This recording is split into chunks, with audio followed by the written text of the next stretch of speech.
사랑하는 성도 여러분, 창립 40주년 기념 예배가 지난주 주일에 이어 이번 주에도 특별한 기념 행사로 부천체육관에서 있었습니다. 사랑하는 직무대행님의 권세 있는 말씀과 다채로운 예능위원회 공연, 각 선교회와 부서에서 주관하는 행사들을 보면서 역시 만민이라는 감동을 지난 여름 수련회에 이어서 진하게 받았습니다. 지난 수련회 때에도 그랬지만 이번 2주간의 창립 40주년의 의미 있는 프로그램을 통하여 우리는 만민이라는 이름이, 그리고 그 이름 안에 담겨진 섭리를 깨우칠 수 있는 큰 감동을 받았지요. 이를 위해 마음을 써주신 직무대행님과 원장님, 최종과 레이족 장로님, 권사님, 모든 성도님들께 진심으로 감사하다는 마음이 들었습니다. 만민의 비전과 힘, 충만함을 입는 축복의 시간이 되었음에 아버지 하나님께 모든 감사와 영광을 올려드립니다. 성도 여러분, 저는 어느 날 평소와 같이 다니엘 체랴 기도회를 하는데 다음과 같은 감동이 밀려왔습니다. 창조주 하나님의 사랑을 너는 알고 있지 않느냐? 라는 질문이었습니다. 나를 위해 천지 만물을 창조해 주셨고 때를 따라 이른 비와 늦은 비를 내려주시며 낮에는 해 밤에는 달과 별들을, 그리고 산천초목을 주셔서 산소를 적당히 공급해 주심으로 이 땅에서 경작받으며 살아가는데 부족함이 없이 축복해 주셨다는 것을요. 또 구세주의 사랑을 너는 알고 있지 않느냐? 근본 하나님의 본체시나 사람의 형상으로 육신을 입고 이 땅에 오셔서 나의 죄 문제를 해결해 주시고자 나무 십자가에 못 박혀 죽으셨다가 3일 만에 부활하셔서 천국의 길로 인도하시는 은혜와 사랑이 얼마나 크고 깊은지 말입니다. 더 나아가 보혜사 성령님의 사랑을 너는 알고 있지 않느냐? 예수 그리스도를 영접하는 자마다 하나님의 자녀된 권세와 축복을 받을 수 있도록 거룩하신 보혜사 성령님께서 추하고 더러운 사람의 마음 가운데 와주신 그 큰 은혜와 사랑을 너는 알고 있지 않느냐? 뿐만 아니라 참목자를 내게 보내어 인간 경작의 섭리를 알고 참마음과 온전한 믿음을 소유할 수 있도록 인도하시고 영의 흐름과 온영의 흐름을 만들어 열매 맺도록 하는 그 큰 은혜와 사랑을 너는 알고 있지 않느냐라는 질문이었습니다. 그때 저는 네, 압니다. 잘 알고 있습니다. 하늘을 두루마리 삼고 바다를 먹물 삼아도 삼위일체 하나님의 은혜와 사랑은 다 표현할 수 없을 만큼 크고 깊다는 것을 압니다. 저는 그런 큰 은혜를 받은 사람입니다 라고 고백했습니다. 그렇다면 그렇게 큰 은혜와 사랑을 받은 너는 지금 어떤 삶을 살고 있느냐라고 했을 때 저는 아무 말도 하지 못하고 죄송합니다. 제가 받은 은혜는 너무너무 큰데 받은 은혜를 갖고만 있었습니다. 받은 은혜를 잊고 살 때가 많았습니다. 용서하여 주옵소서 하면서 제가 받은 은혜와 사랑을 어떻게 갚아드릴까를 간절히 기도한 적이 있었습니다. 사랑하는 성도 여러분, 오늘 말씀은 당의자님께서 증거해 주셨던 은혜에 관한 말씀 몇 편을 참고했습니다. 오늘 설교 제목은 우리는 은혜 받은 사람입니다. 제가 우리는 하면 성도님들께서는 은혜 받은 사람입니다 라고 큰 소리로 고백해 주시면 감사하겠습니다. 우리는 은혜 받은 사람입니다. 감사합니다. 저와 여러분은 하나님의 은혜를 잘 압니다. 기도할 때도 마치 습관처럼 아버지 하나님 은혜와 사랑에 감사합니다 이렇게 고백하실 것입니다. 우리의 생명도, 우리가 매 순간 누리는 모든 것도 값없이 주신 하나님의 은혜이기 때문이지요. 우리들은 하나님의 은혜를 얼마나 마음 깊이 새기며 매 순간 얼마나 감사하며 살아가시는지요. 그 은혜를 갚기 위해 하나님 앞에 어떤 행함을 보이고 계십니까? 그 감사와 행복이 식어지지 않고 우리 마음 안에 가득하다면 그 은혜가 헛되지 않도록 마음밭을 개간하는 것이 어렵지 않습니다. 새 예루살렘을 향해 달려가는 우리들의 앞길에 어떤 것도 장애물이 될 수 없지요. 오늘 말씀을 통해 다시 한번 하나님의 은혜와 사랑을 마음 깊이 되새기며 주 안에서 어떤 삶으로 보답해야 하는지 함께 결단하는 시간이 되었으면 좋겠습니다. 성령의 충만함을 입고 오직 우리 앞에 있는 표대를 향하여 달려감으로 가장 아름다운 천국 새 예루살렘 성의 주인공이 되시기를 주님의 이름으로 기원합니다. 사랑하는 성도 여러분, 우리는 은혜 받은 사람입니다. 첫째는 구원의 은혜입니다. 우리가 예수 그리스도를 영접하여 믿음으로 모든 죄를 사함받고 하나님의 자녀된 권세를 얻어 의인이라 칭함을 받으며 천국과 영생에 이르게 되었다는 것은 참으로 큰 축복입니다. 이처럼 값없이 받은 구원의 은혜는 날마다 눈물로 감사한다 해도 이제 충분하다 말할 수는 없습니다. 주님께서 다시 오실 때까지 이 땅에 살면서 끊임없이 되새기며 장차 천국에 가서도 세세토록 감사할 은혜이지요. 로마서 5장 8절에 우리가 아직 죄인 되었을 때에 그리스도께서 우리를 위하여 죽으심으로 하나님께서 우리에게 대한 자기의 사랑을 확증하셨느니라 했습니다.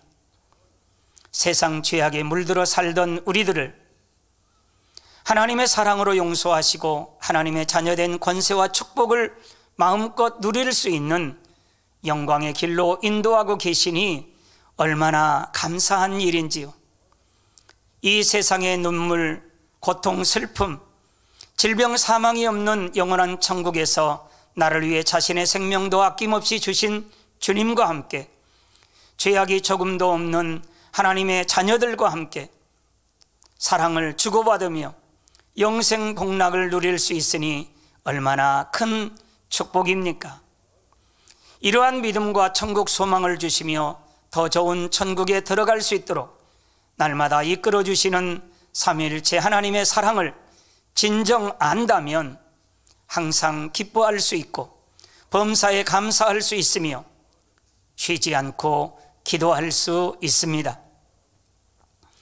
저는 이스라엘 성지 순례를 할 때 십자가를 지고 골고다 언덕을 오르는 체험을 한 적이 있습니다. 대부분의 성도들이 눈물을 비 오듯 흘리며 주여, 나 같은 죄인을 위해 어찌 이런 사랑을 주셨습니까? 결코 이 은혜를 잊지 않겠습니다. 어찌하든 속히 성결되겠습니다. 성지 순례를 마치고 교회로 돌아가면 내 생명 다해 충성하겠습니다. 수없이 고백했다는 간증을 들었습니다.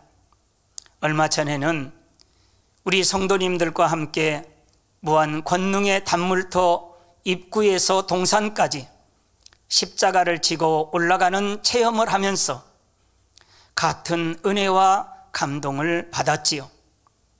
또한 해마다 부활절을 앞두고 전야제 공연을 할 때면 하나님께서 값없이 주신 구원의 은혜에 감동하지 않을 수 없습니다. 예수님께서 무거운 십자가를 지고 채찍을 맞으며 골고다 언덕을 오르시는 장면에서 많은 성도님들이 오열을 하십니다. 로마 군병의 채찍 소리가 울려 퍼지면 우리들의 마음이 미어지는 것 같지요. 예수님의 손과 발에 꽝 하는 못 박는 소리를 들을 때는 마치 내 가슴에 못이 박히는 듯하고 그 장면을 차마 똑바로 눈을 들어 보기가 어렵습니다. 눈물로 손수건을 적시며 눈이 붓도록 구원의 은혜를 되새기곤 합니다. 이런 감동과 감사의 고백이 특별한 때만이 아니라 날마다 1년 내내 영원토록 우리들의 가슴에 입술에서 더욱 넘쳐났으면 참 좋겠습니다.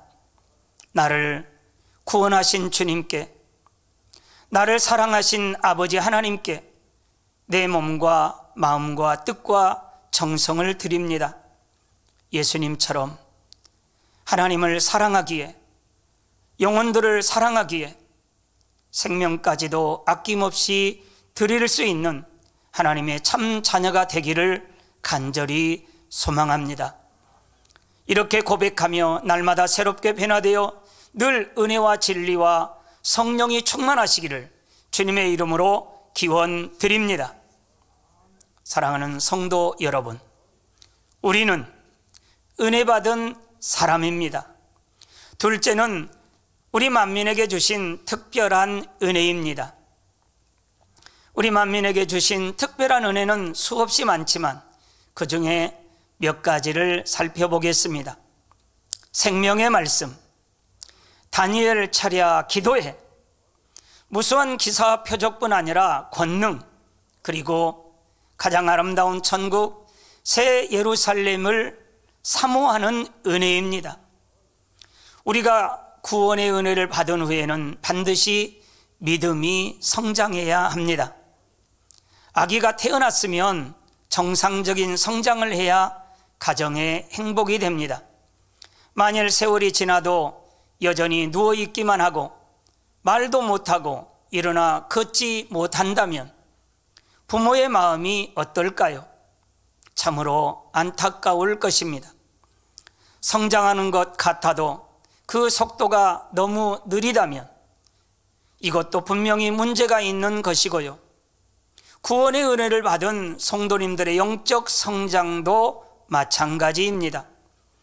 젖먹는 어린아이의 믿음에서 쑥쑥 성장하여 청년의 믿음으로 더 나아가 장성한 아비의 믿음에까지 이르러야 하나님께서 기뻐하십니다.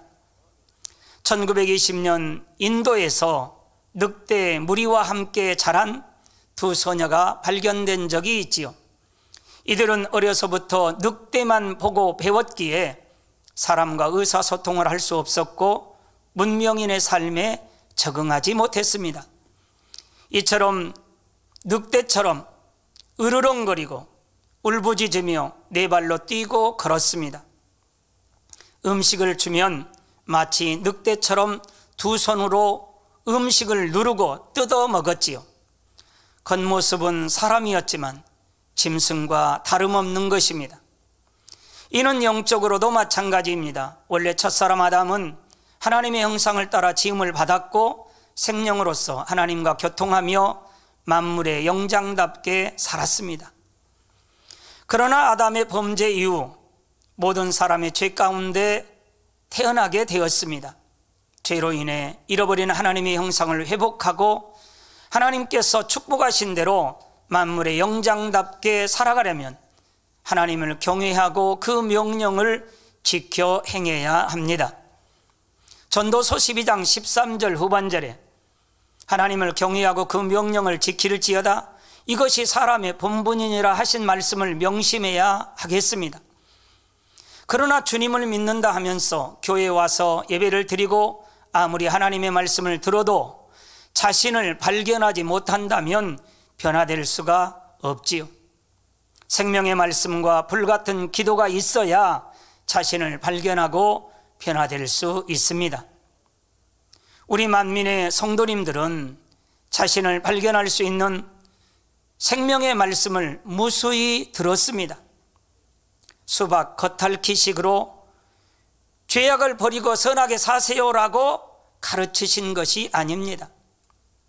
죄에 대해서, 의와 심판에 대해서 분명히 깨우쳐 주시며 성결을 이루고 온 집에 충성하는 온영의 사람이 되어 가장 아름다운 천국 새 예루살렘 성의 주인공이 될 수 있도록 마음 안에 미세한 비진리까지 낱낱이 해부할 수 있게 가르쳐 주셨습니다. 이러한 은혜가 얼마나 큰 것인지 이 말씀을 준비하면서 제 자신도 얼마나 깨닫고 있는지 다시 한번 점검해보는 귀한 시간이 되었습니다.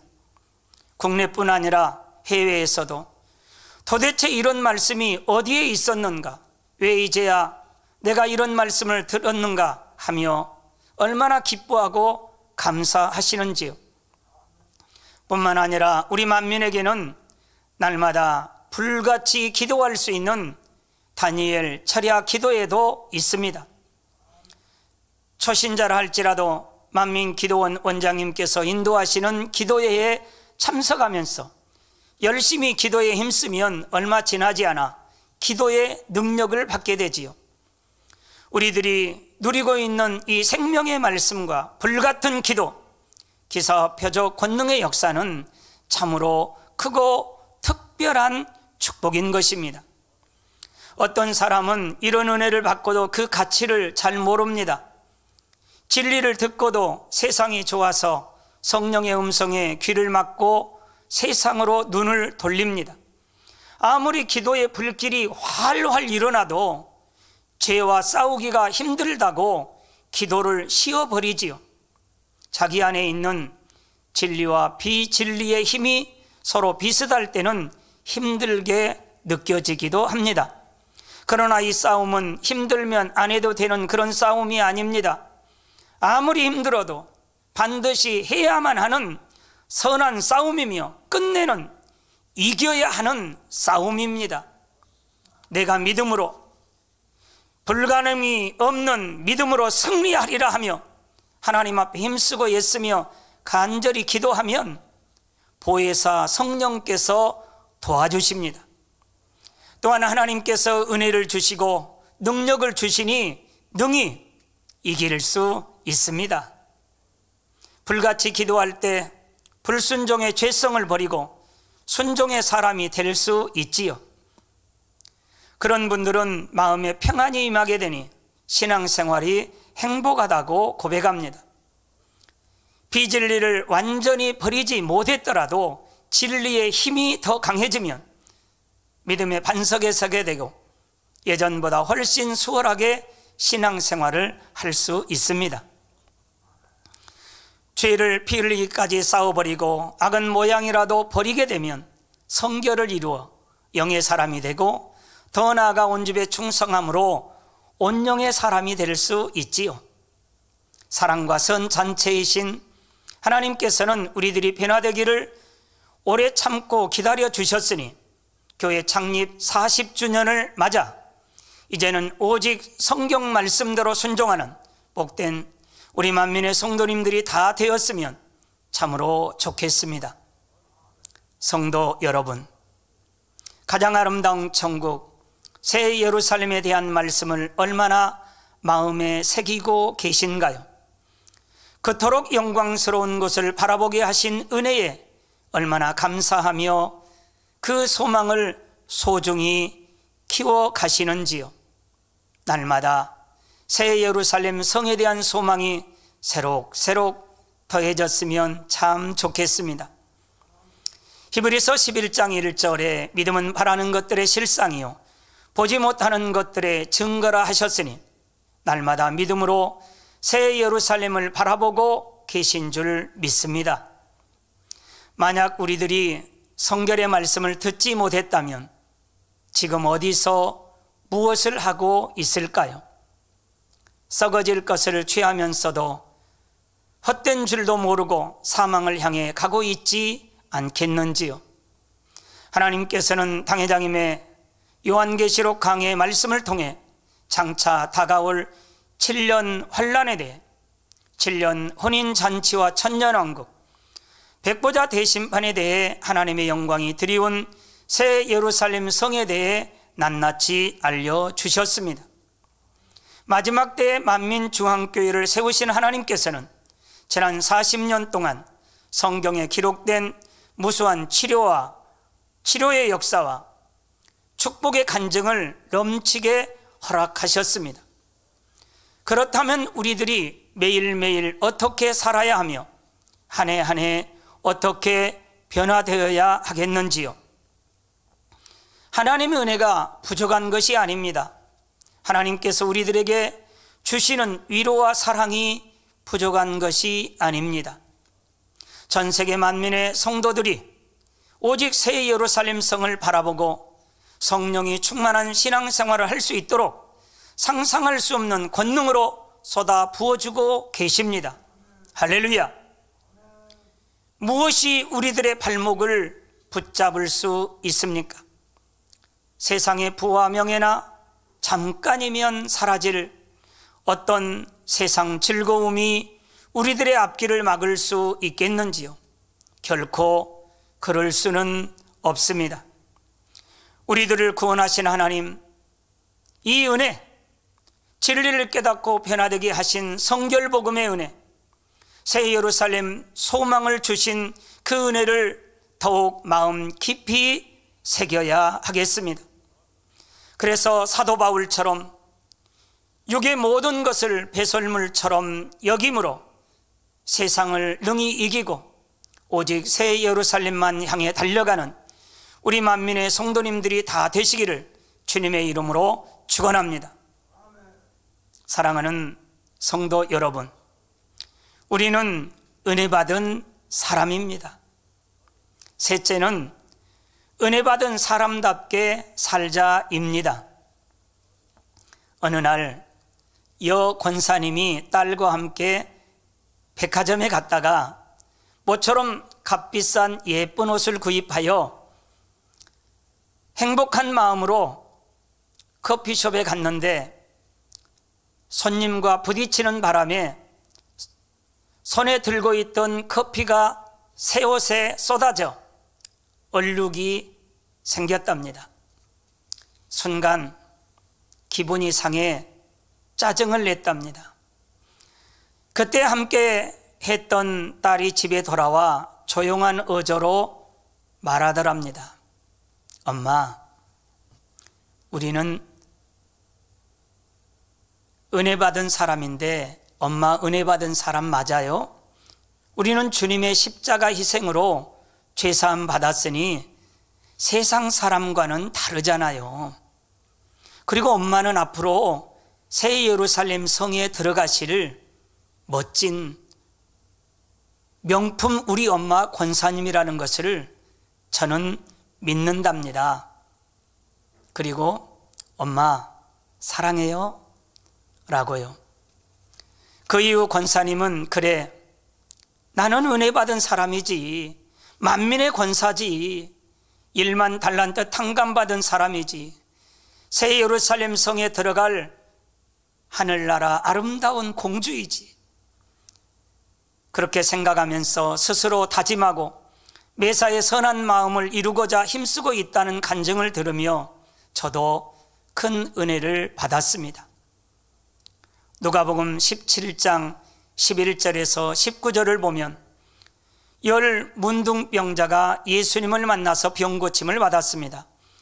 그런데 그 중에 이방인이었던 사마리아인 한 사람만 예수님께 살해하려 나왔습니다. 예수님께서는 10사람이 다 깨끗함을 받지 아니하였느냐, 그 9은 어디 있느냐, 이 이방인 외에는 하나님께 영광을 돌리러 돌아온 자가 없느냐 물으신 후 일어나 거라, 내 믿음이 너를 구원하였느니라 말씀하셨지요.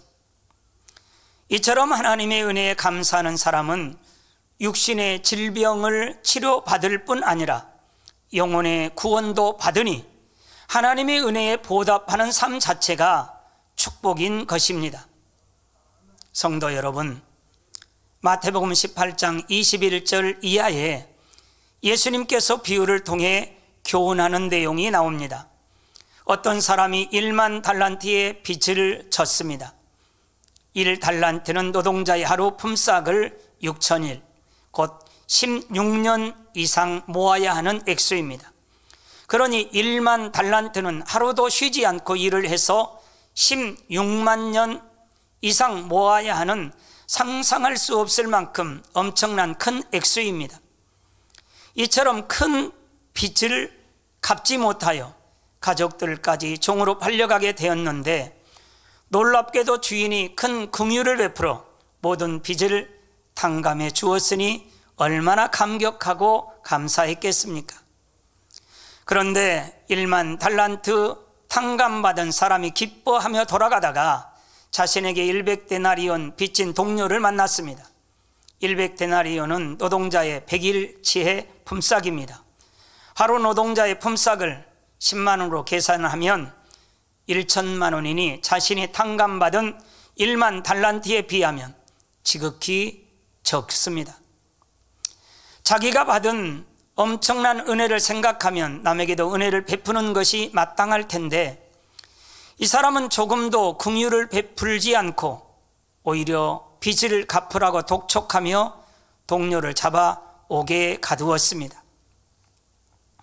이런 모습이 내 모습은 아닌지 저도 많이 돌아보게 되어집니다.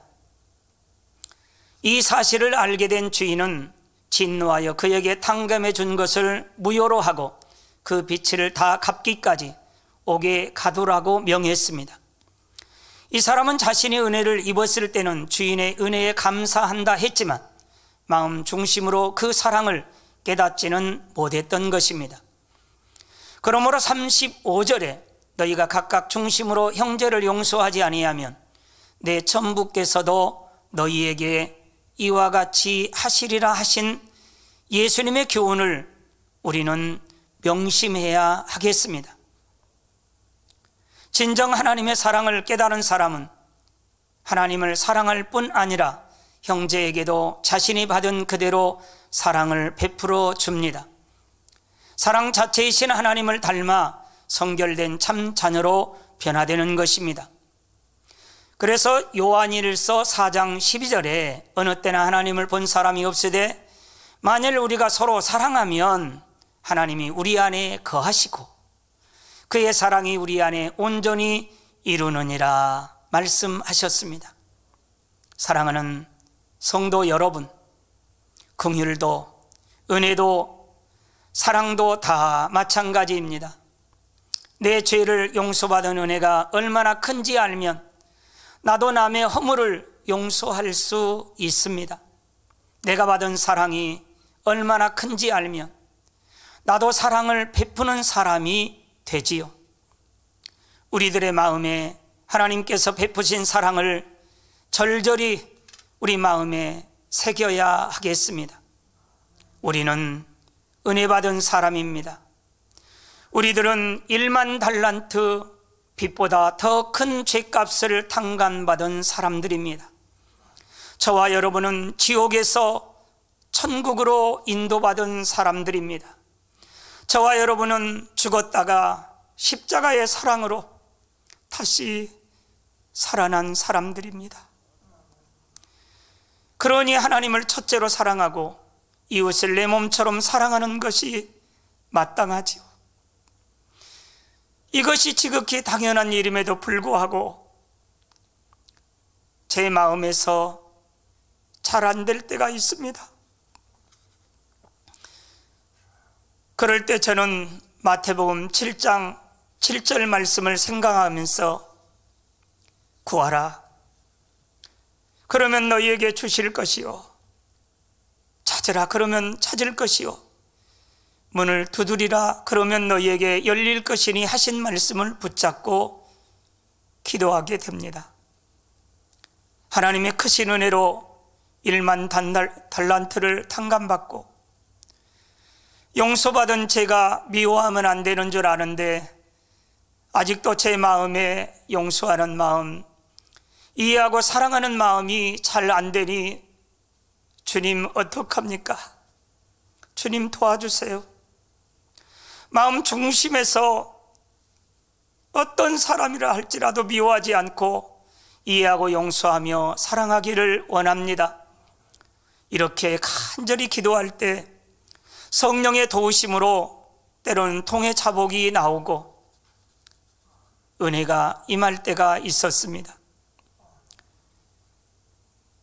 때로는 우리 당회장님께서 간증해 주셨던 형렬아, 상대방의 입장에 대해 생각해 보아라는 그런 말씀이 생각나 제 자신을 돌아보기도 하고, 요한일서 3장 18절에 자녀들아 우리가 말과 혀로만 사랑하지 말고 행함과 진실함으로 하자는 그런 말씀이 떠올라 행함으로 마음과 사랑이 담긴 때로는 편지와 함께 표현했을 때 제 마음에 평안이 오고 상대방과도 화평을 이루는 체험을 한 적이 있습니다.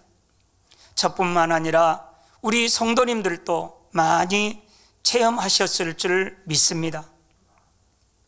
성도 여러분, 사도 바울은 자신이 죄인 중에서도 괴수였다고 고백했지요. 주님을 믿지 않았을 뿐 아니라 그리스도인을 잡아 가두는데 앞장섰기에 도저히 용서받을 수 없는 죄인임을 깨달았기 때문입니다.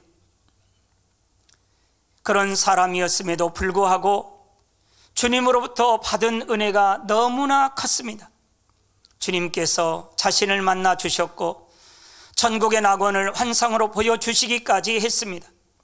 그러니 바울은 복음을 전하다가 줄이고 목말라도 때로는 매를 맞고 감옥에 갇혔을 때도 구원의 은혜를 생각하면서 오직 감사뿐이었습니다.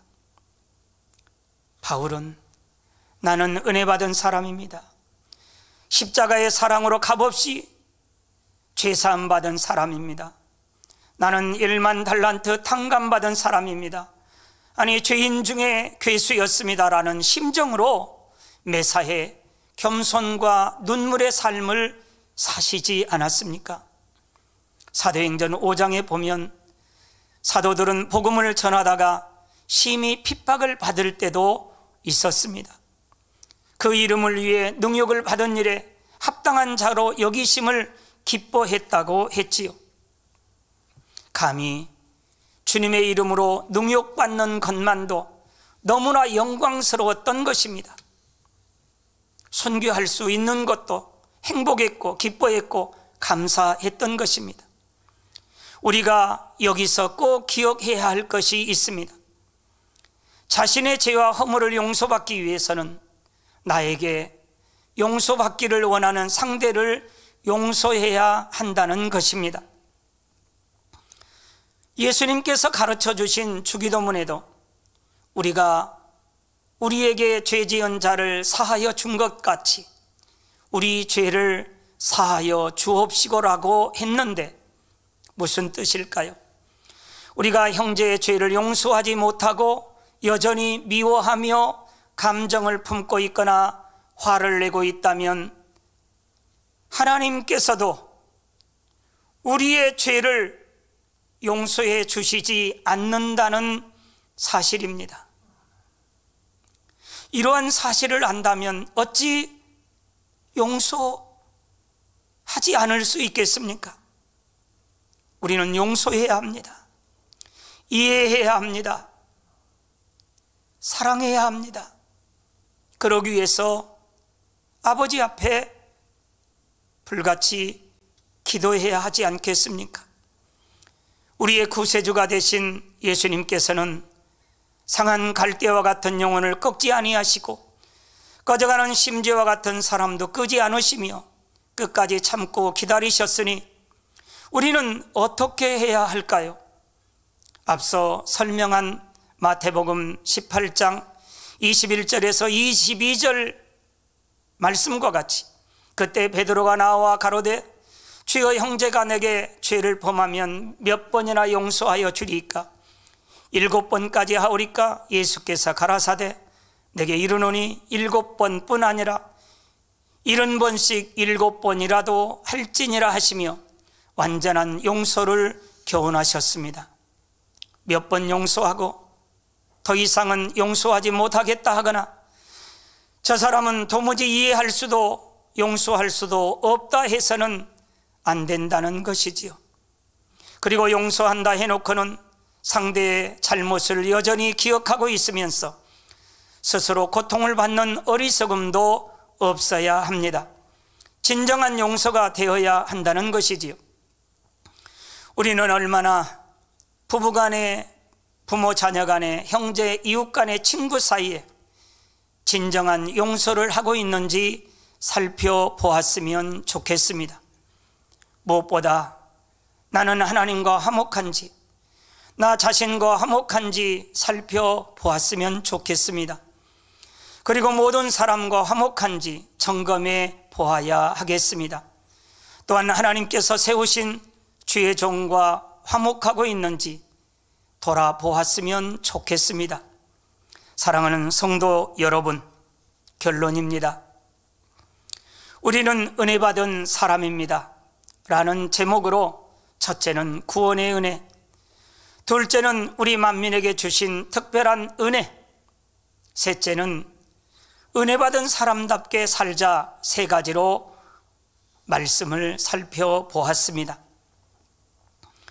우리가 하나님으로부터 은혜를 입은 사람임을 마음 중심에서 믿는다면 영혼들을 위해 늘 눈물로, 때로는 우리를 대신해서 화목제물을 드려주시면서 공의를 채워주셨던 우리 사랑하는 당회장님처럼, 또는 사랑의 원자탄이라고 불리우는 손양원 목사님처럼 자신의 아들을 죽인 원수까지라도 용서하고 사랑할 수 있다면 얼마나 큰 축복이겠습니까? 저도 사모하고 우리 만민의 성도님들도 한결같이 우리 당회장님처럼, 우리 손양원 목사님처럼 사도 바울과 같은 마음을 사모하고 또 사모하시는 줄로 믿습니다. 이처럼 미움, 시기, 질투, 판단, 정죄 등 악의 모든 모양을 버리고 하나님과 화목을 이룰 뿐 아니라 모든 사람과 더불어 화평함과 거룩함을 이루어야 주님을 당당히 배울 수 있는 은혜와 축복을 받을 수 있습니다. 그러기 위해서는 성령의 감동함을 받아 불같이 기도하는 것이 너무 중요합니다. 쉬지 말고 기도하라, 시험에 들지 않기 위하여 깨어 기도하라 하신 그 말씀을 떠올리며, 오늘도 사랑하는 우리 원장님께서 인도하시는 다니엘 체랴 기도회에 참석하는 만민의 복된 성도님들이 다 되시기를 바라면서 말씀을 마치겠습니다. 들으신 말씀 생각하시면서 같이 기도하겠습니다. 아버지 하나님, 은혜와 사랑에 감사합니다. 오늘은 우리는 은혜 받은 사람입니다라는 제목으로 구원의 은혜, 우리 만민에게 주신 특별한 은혜, 은혜 받은 사람답게 살자라는 세 가지 말씀으로 함께 은혜의 시간을 가졌습니다. 우리 모두 은혜 받은 사람답게 보답하는 삶을 살게 도와주옵소서. 모든 사람과 더불어서 화평함과 거룩함을 쫓을 수 있도록 도와주시고, 우리 사랑하는 당회장님처럼, 손양원 목사님처럼 사도 바울과 같은 사랑을 이룰 수 있도록 도와주시기를 원합니다. 우리 주 예수 그리스도 이름으로 기도하옵나이다. 아멘.